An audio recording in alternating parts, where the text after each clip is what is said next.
Are you thinking about buying a home but don't know what's involved in the buying process?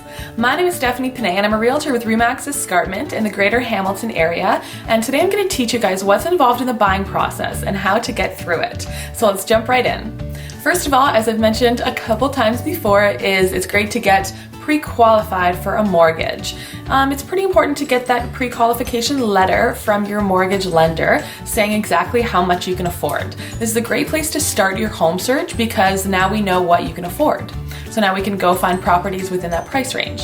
It's also good when you're sitting down with your mortgage lender to tell them about your long-term goals. Maybe this is your first house, but your mortgage structure might affect how your second, your third, or even your fifth or sixth mortgage is going to occur. So start with the end in mind so your mortgage lender is on the same page for your long-term real estate goals. Okay? Second is talk to a realtor. That's me, you guys already found it, so you're good on that front.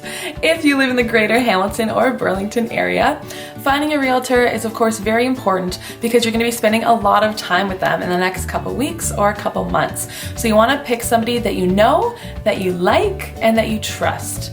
Know, like, and trust. Those are very important qualities to have and find in a realtor. So do your homework and don't just go with somebody who has a nice bubbly personality that you get along with very well. You want to make sure that they're still able to negotiate, that they can market your property correctly, and also that they can pull comparables.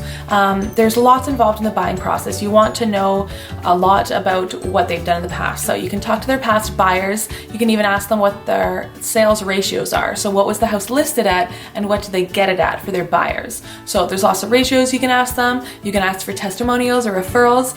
Just find a great local realtor. There, as we all know, are so many realtors. So do your homework and interview at least 3 before you sign any paperwork with them. Okay? Second is establish your search criteria. So you need to know what you want in a home, but more so what you need in a home. So make your need and wants list and figure out what location you need to be in. What location can you both agree on if you're buying with your spouse? What location is maybe close to a school for your children? Your price is obviously part of your search criteria, and the features that you want in a house. So going back to that need and want list, what do you need in a house? Do you need laundry room on the bedroom level? Because you can't go downstairs? Do you need a bungalow instead of something with stairs? Maybe you're downsizing and you're going to grow older in this house.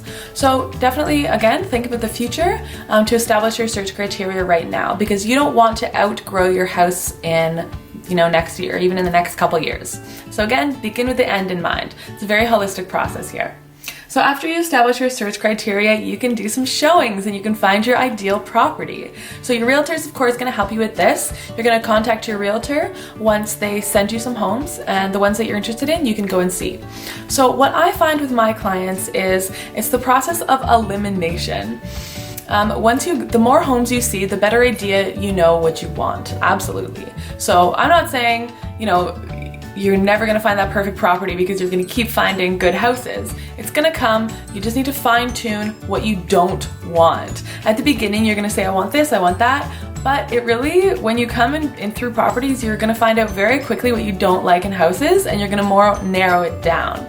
So showings are really exciting. You get to see lots of different houses, lots of different style of houses, and the type that's going to work for you and your family. So typically when you see a house that you love and that you want to make an offer in, you go see it maybe a couple times just to make sure that you weren't just wowed at the beginning and all of the details actually will work for you. So showings are really exciting. Sometimes it takes a couple weeks, sometimes it takes a couple months. It depends on what's available on the market. But as I mentioned, it's a process of elimination. So the more showings that you can go see them. Go to open houses. Check out openhouses.ca and get in as many doors as you can in this time, because you're trying to find your house here. There's a lot involved. So let's get started. Go hit the pavement and get in as many doors as you can. So after showings and after you find the ideal home, you're going to put in an offer. Now, some people are more nervous than others to put in an offer, but you gotta do it if you want the house, right? So your realtor is gonna coach you through putting in an offer. Every single offer is different, every single seller is different. Mostly every single terms are different. When you put in an offer, there's 4 main criteria that you need to agree on with the seller. There's the price, of course. There's the closing date. There's the inclusions and the exclusions. So are the appliances included? Are they not? Is the shed included? What's the deal? The last one is the conditions. So if you have a conditional on financing to see if you can get financed, maybe conditional upon an inspection to make sure that this house doesn't have too many things wrong with it, that you're comfortable moving forward. So definitely putting in an offer has a lot involved, and this is where your realtor shines in their negotiating skills. We want to find a win-win situation for both the buyer and the seller, so it's up to the realtors to get you guys here. So hopefully your buyer's agent, which is the realtor who's representing you, has a nice listing agent to work with who is representing the seller. So when you put in an offer, sometimes you can do it electronically, but the best thing to do is have your realtor go sit down with the seller in person, tell the seller a little bit about you, the buyer, and why you would be such a good fit in their home. So putting in an offer is fun. Hopefully it'll get accepted. Excuse me. And that's the next in our process.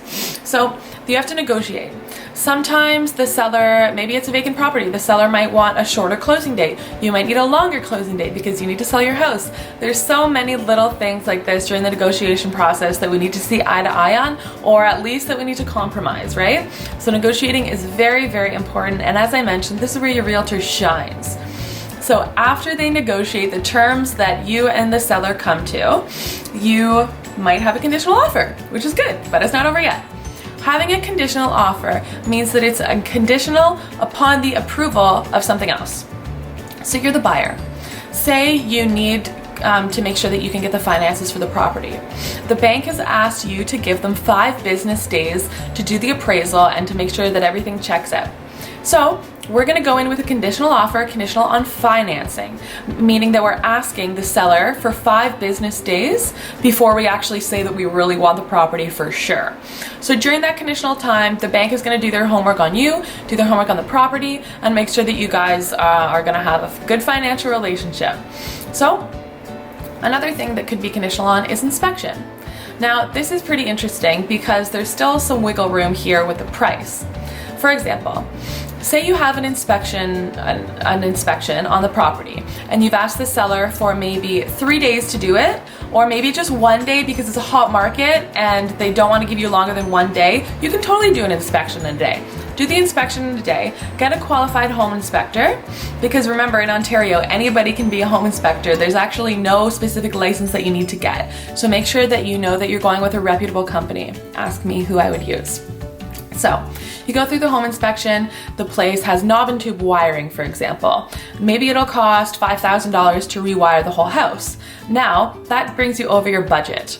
So now you're gonna go back to the seller and say, listen, there's knob and tube wiring in the house. Can we please negotiate? Can you pay for the whole thing? Can you pay for half? Do you wanna pay for any? So negotiations don't end there, okay? So those are just a couple things that your offer can be conditional upon. It can also be conditional upon a few other things, like approval by a lawyer, sometimes your insurance agent, sometimes it's on the sale of your property. So you're asking the sellers to give you a little bit of time, maybe a month, to sell your home before you firm up on this deal. So firming up on a deal is a happy day for everyone, for the buyer, for the seller, for the agents. It means that the deal is pretty much done. So when you firm up on an offer, it means that you did the inspection, everything's gravy, you're comfortable taking the house, or everything's not gravy and you need to do a couple more negotiations to get that price, or you can walk away. That's the beauty about having a conditional offer, is that you can still walk away from it. It's not too late if you're not comfortable, okay? So if you make an offer conditional, you buy yourself a little bit more time. Excuse me. Pre-moving arrangements. You need to call the utility companies, make sure that you get all the utilities in your name on closing date, and you need to start packing. You're gonna move soon. Once you have a firm offer in your hands, it means that the house is yours and you're moving in probably in a couple months. A typical closing date is anywhere from 30 to 90 days. So as I mentioned, every offer is different. Everybody has a different closing date, but it is something that you guys are gonna have to agree on with the buyer and seller. So after you have a firm offer, you're gonna start packing, you're gonna arrange movers, you're gonna call the utility companies, make sure that they know to put it in the account in your name.